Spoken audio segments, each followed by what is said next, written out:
Welcome to the DNX podcast, the number one resource for entrepreneurs, nomads, and impact-driven souls. And I am your coach, Silvia Christmann. Hello, everyone, and welcome back.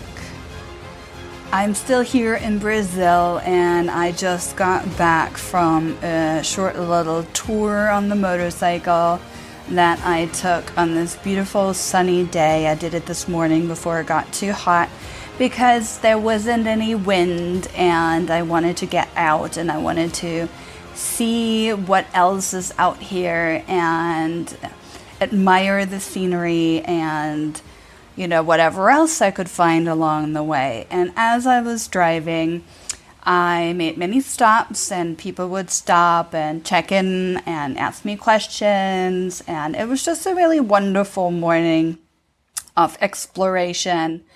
And it got me thinking, and that this is probably another thing that most people don't know about me. And so I thought I should just share my story of why I fell in love with riding motorcycles in these countries and how it all began.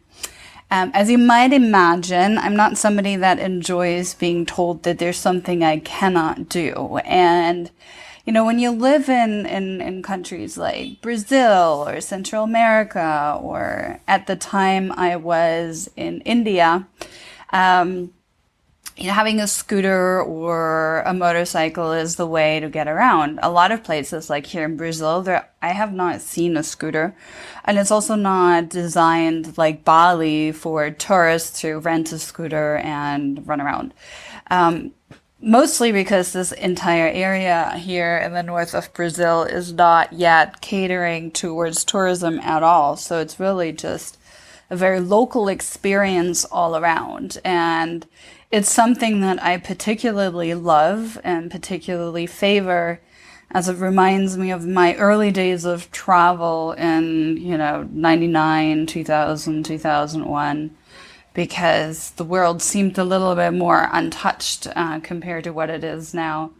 It reminded me a little bit today that the first time I went to Bali, there wasn't any fiber optic internet. If you think about that, now it's like the digital nomads hub of the world. Back then, it was impossible to connect. And so I had been riding scooters before. Riding motorcycles in Germany or in the US or most Western civilized countries has never really been that interesting to me. Mostly too because the roads are so different. It's just different. People's driving behavior is different, and it's not so common. And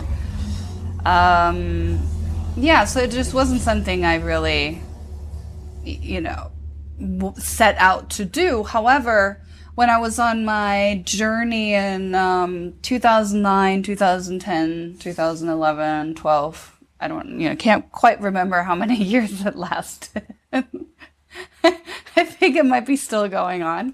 But I distinctly remember I was in India. I had made my way to Mysore, which at the time was also quite remote and not as popular as it is now. And this is for all the Ashtanga yogis that know how popular it is now. And it's so impossible to find housing. And it's become rather westernized. But back then, it just still was very remote and local. And you really were immersed in very local culture. And if you wanted to get around, you needed to get a motorcycle. I don't think there were scooters. Or maybe it just skipped maybe I skipped it. It's also possible. So I don't enjoy being told there's something I couldn't do. And I saw the boys riding around on motorcycles, and I thought, wait a minute, I want a motorcycle. I'm not waiting for someone to give me a ride or hassle with a rickshaw every day. I want my freedom. I want my independence. And so the guy that I had started dating, he had gotten a motorcycle. And in most places, including here in Brazil, you can get your hands on a Honda. Somebody will, for the right amount of money, give you a Honda to ride around. And but at the time I couldn't find one. And so the guy I was seeing, he had rented an Enfield.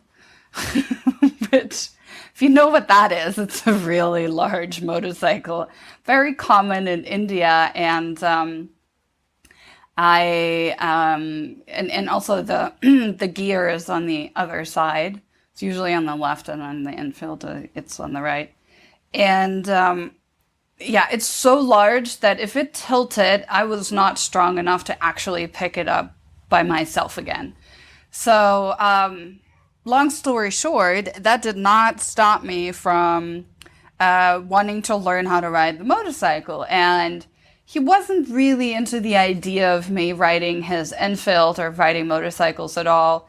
I think there was this very old conditioning happening that it was too dangerous. It was fine for him and too dangerous for me, which obviously I oppose. I can't conceptualize that. It doesn't, the interesting part about this is it doesn't occur to me that somebody would actually think about this. Well, if you're doing it, I can do it. And it's not because you're a boy and I'm a girl. It's just like you're a person, I'm a person. You like doing things. I like learning new things. So I want to learn new things too.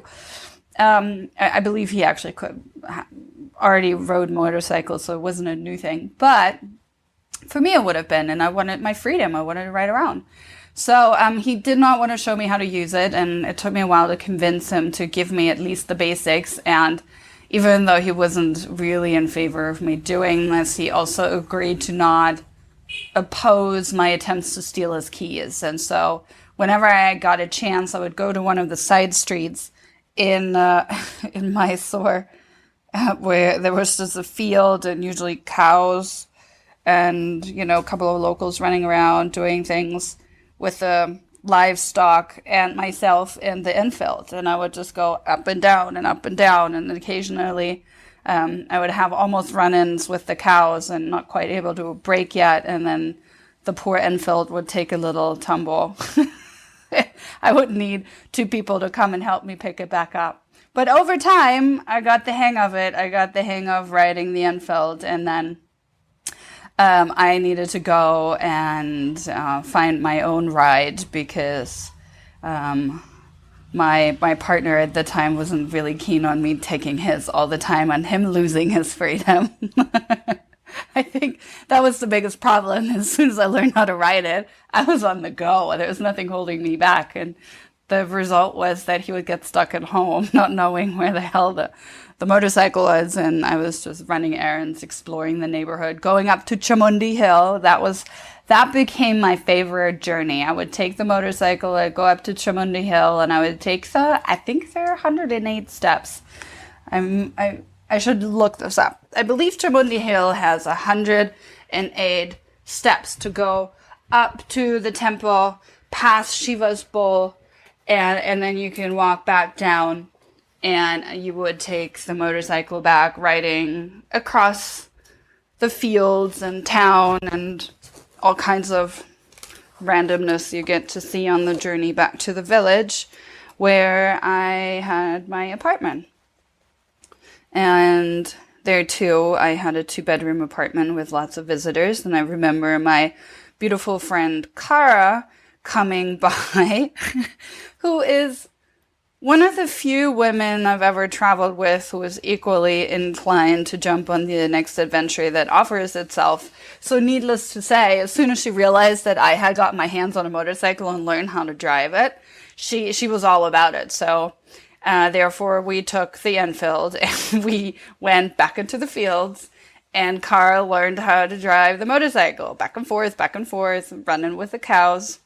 And we later on, a few months later, and by that, a few months later, probably 6, maybe 4, 3, who knows, several months later, when I had already made my way over to Sri Lanka, we joined up together where she was also traveling with another girlfriend. And we took a little road trip with motorcycles. We did not have Enfields there. We had Hondas. I think ever since then I've only driven Hondas around because I don't believe there's anywhere else you can easily convince somebody to give you an Enfield. Also, to be honest, I think it's a tad bit too heavy for me. Just a smidge. It's just a smidge too heavy for me to navigate and maneuver because Yeah.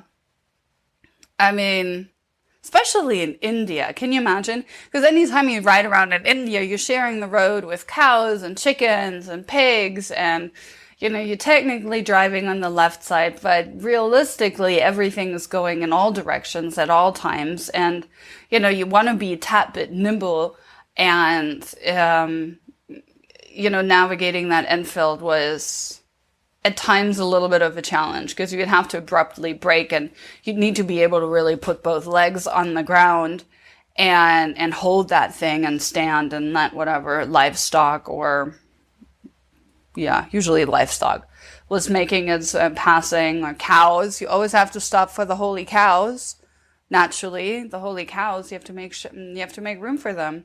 And holding the Enfield was really, a good workout on the legs and the arms. So yeah, that's how it all started. And I think, also nobody ever told me that I can't. I think in that instance, it was maybe met with a tad bit of resistance, but I don't think that any of my parental units ever told me there's something I couldn't do. I would say that my stepmom definitely is a voice of reason. Well, my father, who is an aerobatic pilot, I spoke to him yesterday, and he likes the idea that I'm kite surfing because he likes adrenaline, and he likes aerobatics, and he likes adventure, and he'd be the last person who taught me out of riding an Enfield in India, And my mother is equally inclined for adventure, so I think reason was always left to my stepmother, who, errs on the side of caution, rationale, and reason, which creates a very healthy balance in my life. I will admit that. So yeah, ever since then, I enjoy a new form of freedom that even here, I very quickly discovered again, because when you're so cut off from civilization and very far off the grid, you want to be able to engage with the locals. You want to be able to get around. I don't want to just get a taxi every time. Hitchhiking is always okay. I mean, it's totally fine. In the first few days or whenever I can't use this bike, because technically it belongs to Marcus, one of the founders of the DNX. And when he was still here, sometimes they needed it, and then I can't use it.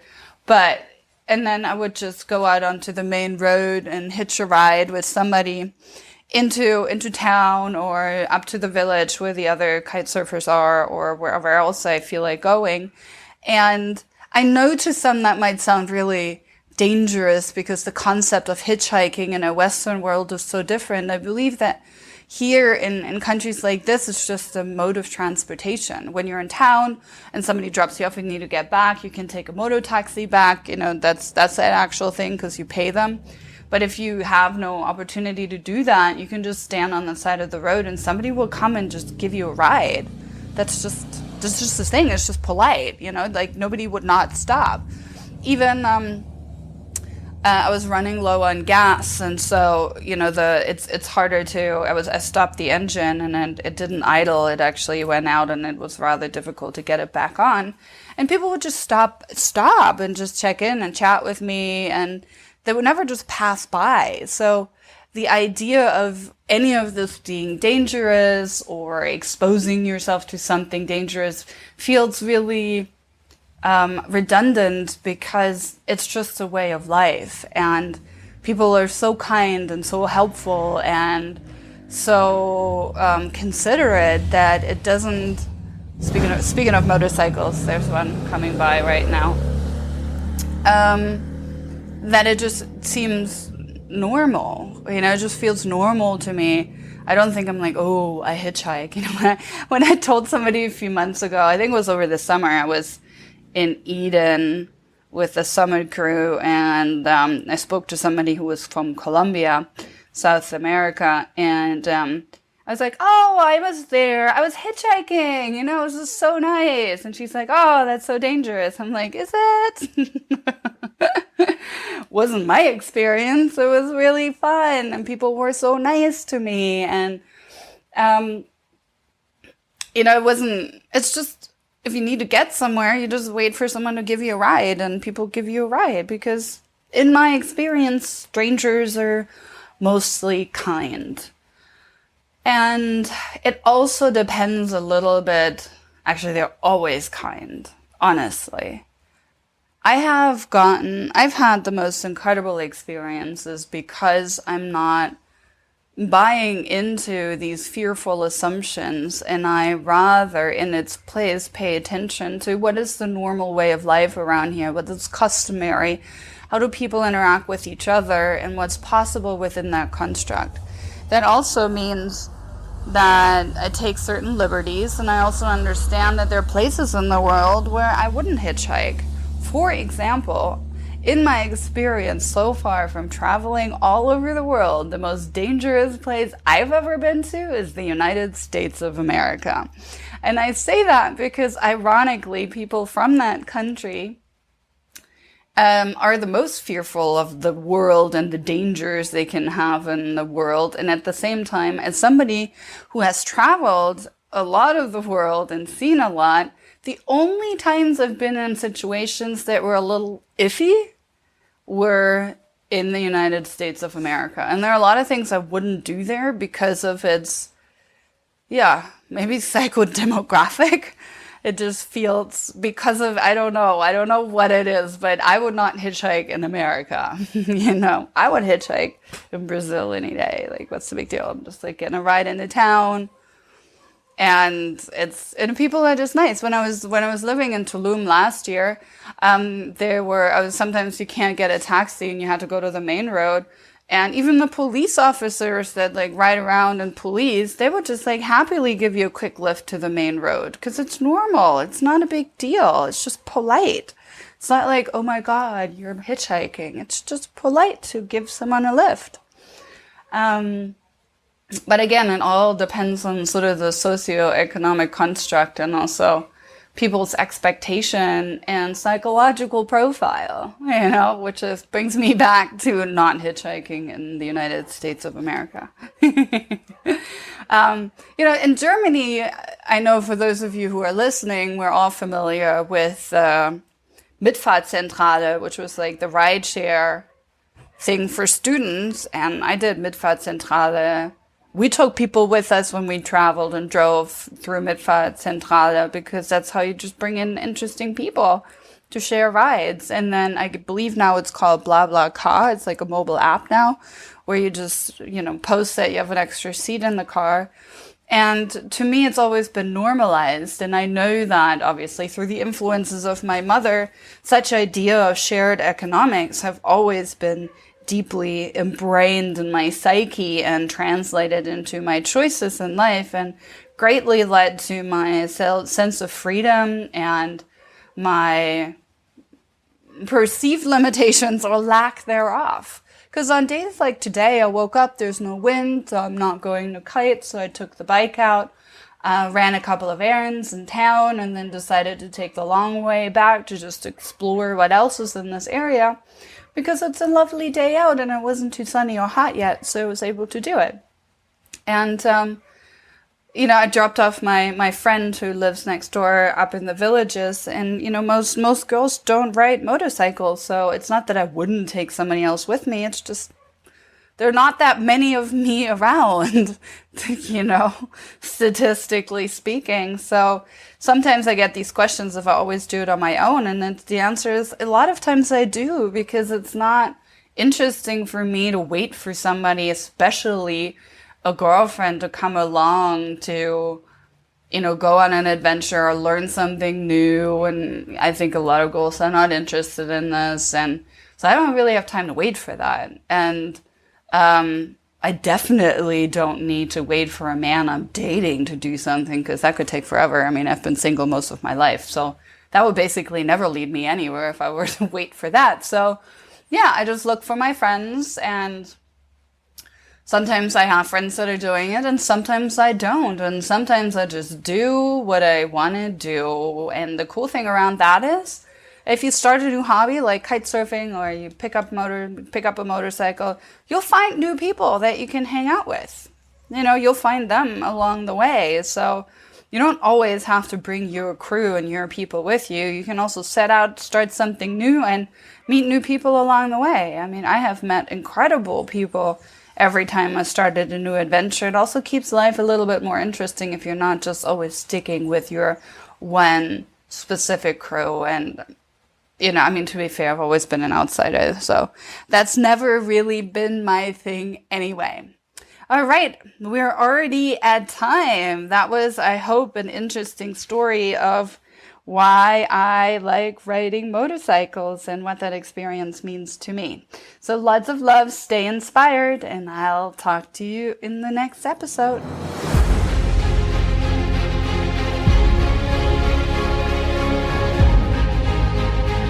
That's it for today. Thank you so much for joining us, and thank you for your ongoing support. Before I leave you, I want to invite you into my world. Please go check out dnxcommunity.com. This is where you'll find the other nomads and evaders of convention. We'll see you there. And if you're interested in our English-speaking events, go and check out dnxglobal.com. You'll find the link below this podcast as well. And if you have time, one last favor, please go to iTunes, look for Silvia Christmann or look for the DNX podcast and leave a review. Thank you so much, lovely people, and I'll talk to you next time.